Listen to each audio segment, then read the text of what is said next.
Somebody dropped this off today. I wonder what's in here. Let's find out today on the British Railroader.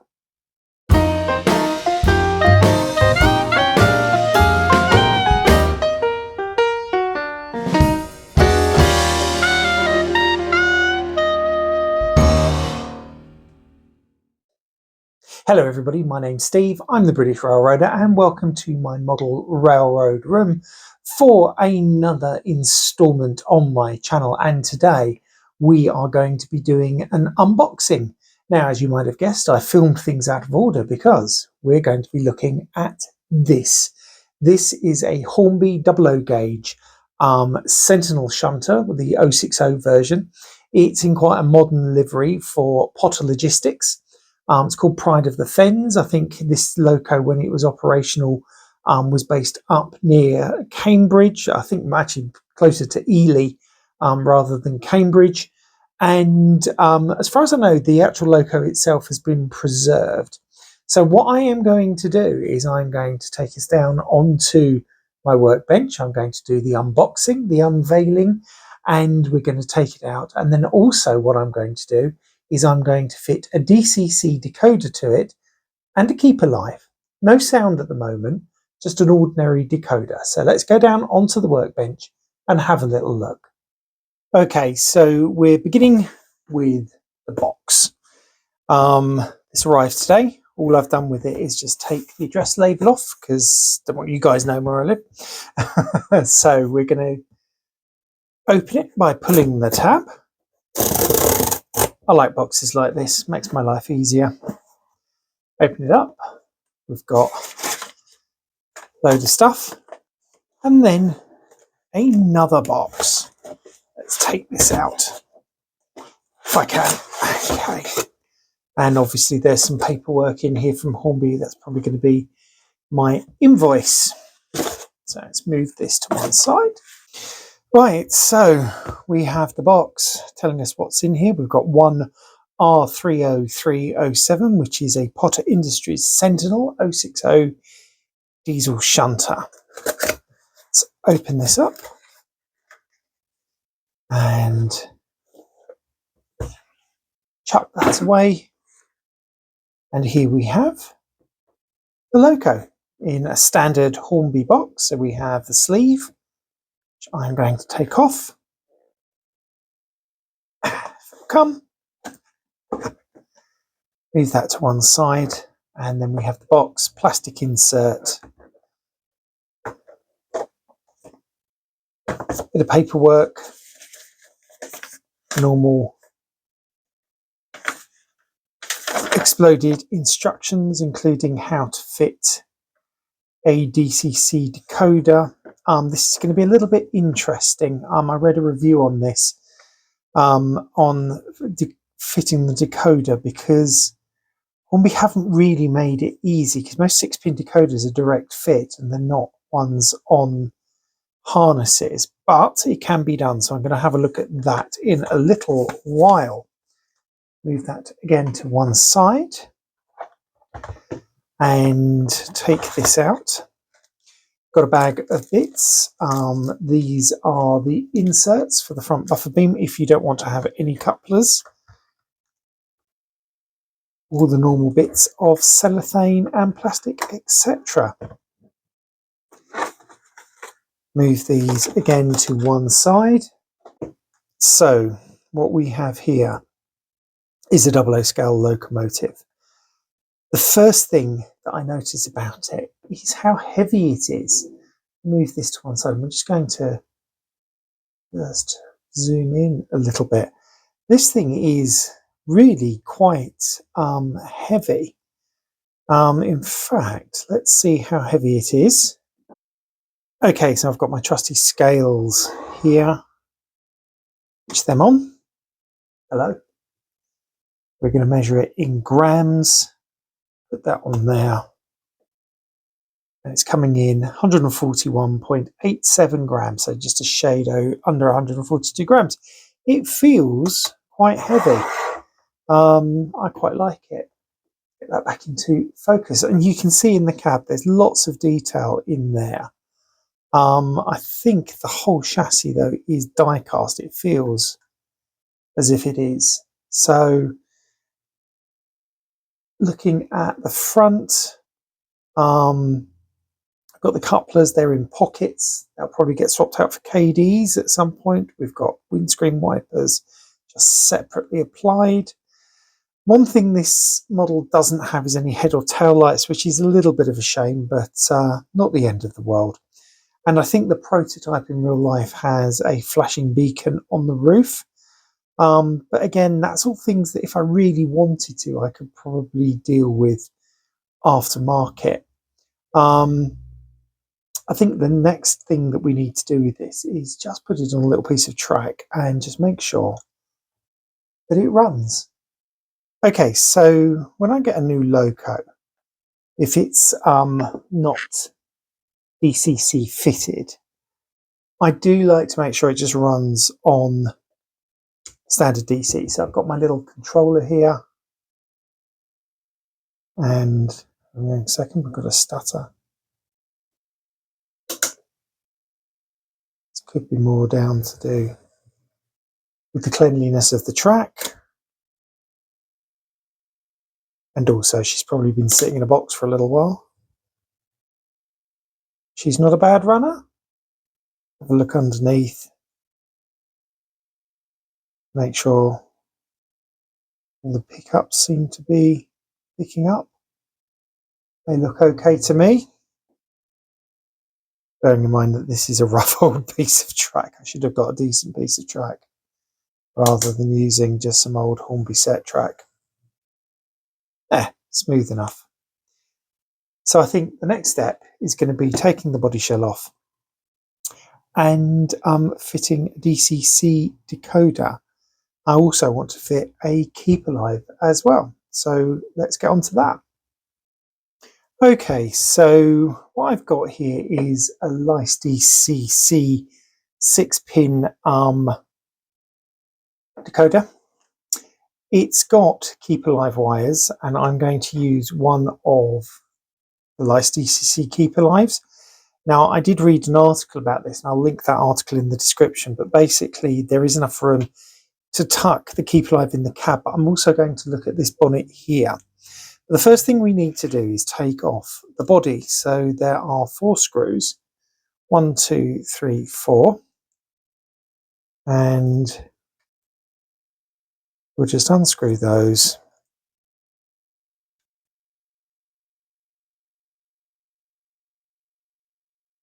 Like so.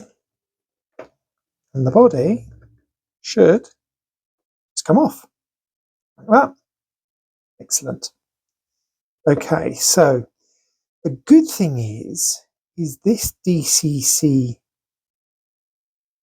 decoder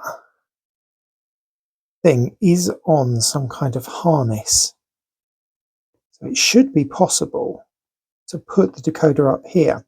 And apparently there is plenty of room in that bonnet to do that. So that should not be a problem. But why Hornby? Really? Should have designed it slightly better. Now, on the body itself, there are a number of screws that actually keep the body parts on. And I'm going to want to take those off because I want to get into the cab. So it's these 2 screws here. I'm going to get my screwdriver. Hopefully this is fine enough that it will do it. I might need to get a smaller one, but let's just have a go.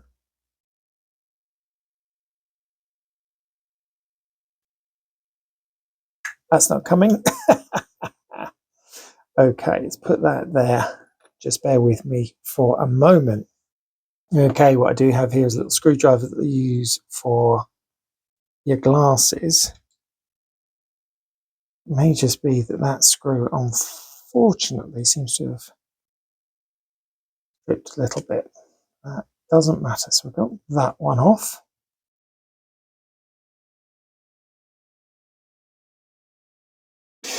Okay, and we're back. Apologies for that. So the screw that I couldn't get out, and I still can't get out, is for this console, but that doesn't actually matter because the main thing was that I wanted to get the body shell off. So there is plenty of room in this little hood here for one of these. That'll fit just nicely in there, as you can see. And then we can run the wires through this console and then connect them up to the decoder. So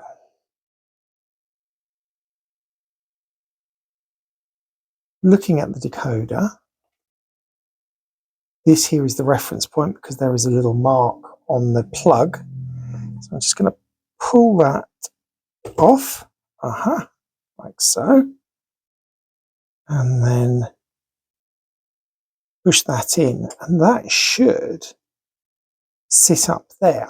I'll put some Kapton tape on that just to make sure it doesn't blow anything. So let me get the Kapton tape.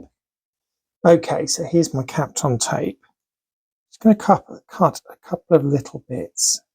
What I want to do is first off just isolate the metal on that motor. So the Kapton tape's just gone over there.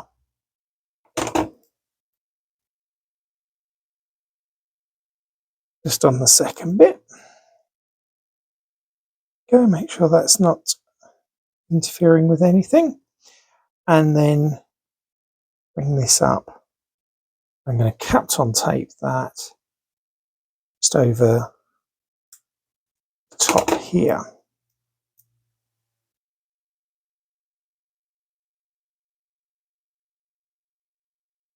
So apparently, according to my research, that fits perfectly.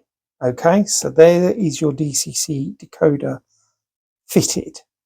What I am going to do is I'm just going to off camera just check that that works.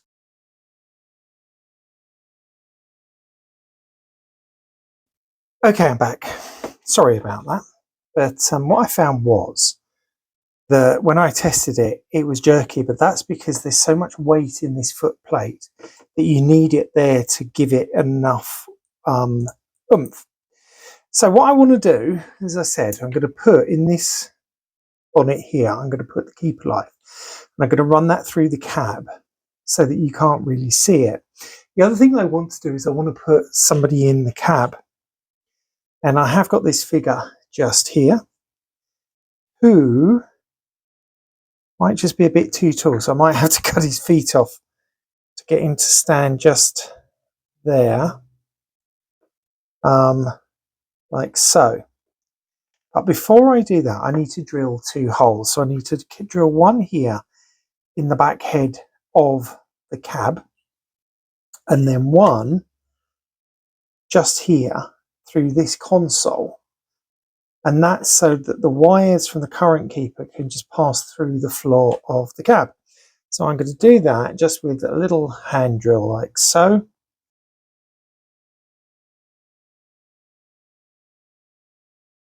And hopefully that hole there is going to be big enough to take both wires. If it's not, there. See? So that can go like that. And then this bonnet will sit just here. And it should be, I might need to just remove a little bit of this insulation just here. Insulation's just been removed. That means that will fit much better. Oh yes, a lot better in there. And what I might do is just use a bit of black tack to hold that in place. Now the next thing I'm going to do is just drill a hole just in this thing. So bear with me, this is going to be fiddlier.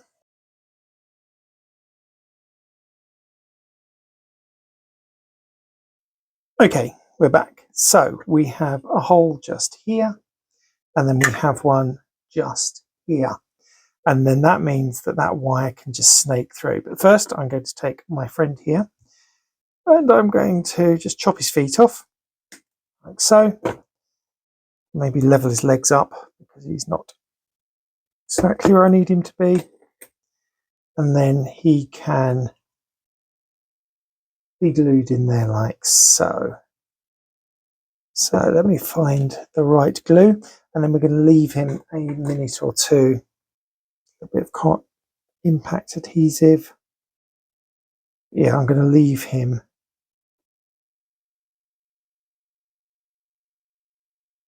just there a few minutes to dry, and I can tidy up my desk. Okay, so here we are back down on the workbench. My little man is glued enough in place that he's not going to run anywhere. So the first thing I'm going to do is I'm going to put this through here so that that's through the body, like so. It's going to fit just so nicely. There we go. And then thread this end through the hole I've made here.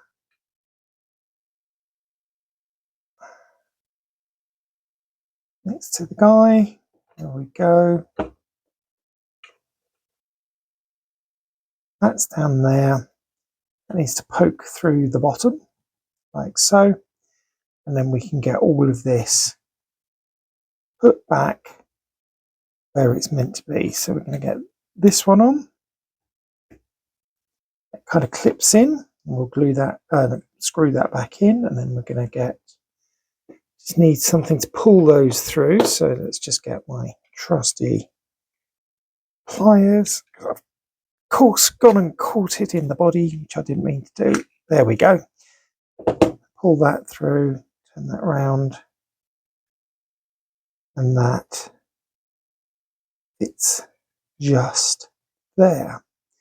So let's get these screws back in. Tiny, teeny little screws. First one, I think we'll get the cab. Oh, that's on. And then secondly,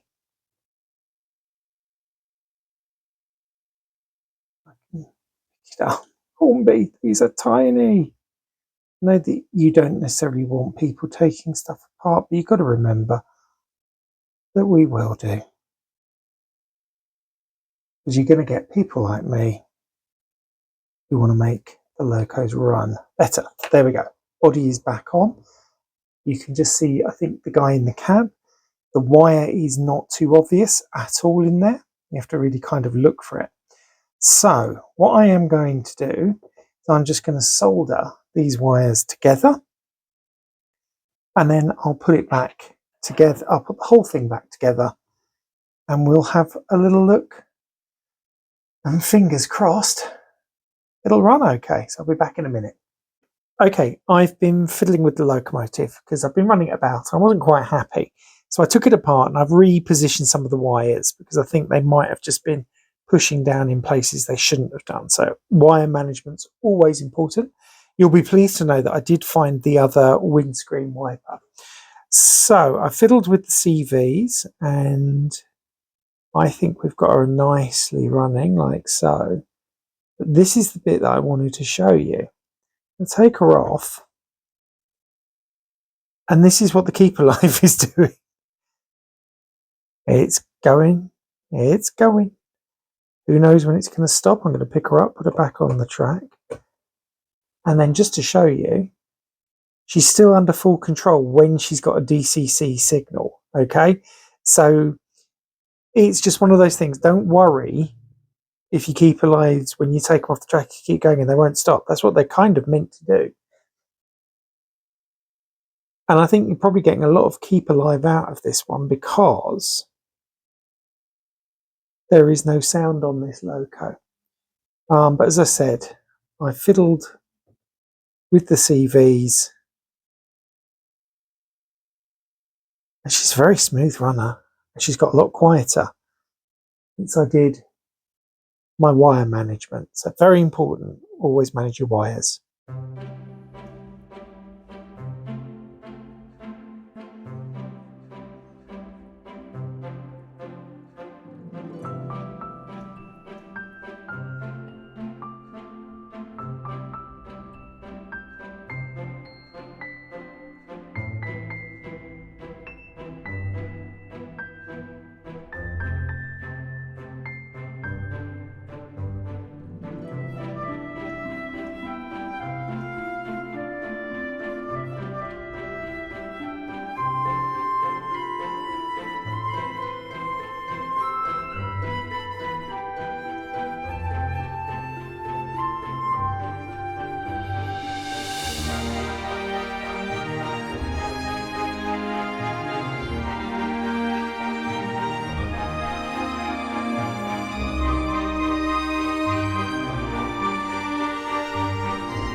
So I'm really pleased with this little loco and how it's turned out. I was worried when I lost a windscreen wiper, but as I said, I found it. It's glued in place. Always be careful of your tiny things on your locos, like windscreen wipers.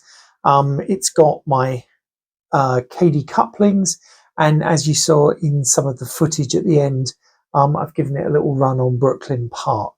Now, the intention for this is to probably have its own little micro layout.